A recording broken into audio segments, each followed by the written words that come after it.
Okay, magandang araw po sa inyo lahat mga boss. Poblacion West, Santa Ignacia Project, part 2.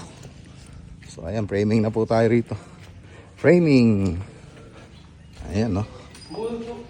Alright. So halos matatapos na po ditong banda. Halos matatapos na.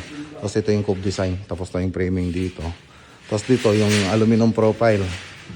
Tapos doon flat ceiling. Tapos may aluminum profile. Tapos cove design. Ayan. Cove design po yan.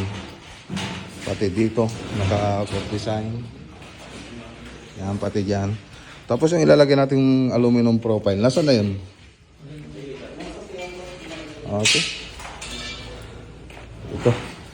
Ito yung aluminum profile na ilalagay natin. Ayan na.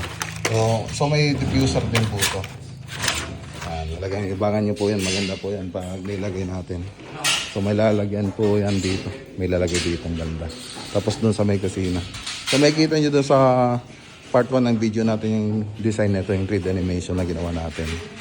So abangan nyo na lang po mga boss. So malapit na po tayo. Pwede na rin pong maglagay ng electrical yung electrician dito. Tapos pwede na tayong magtakip. Alright.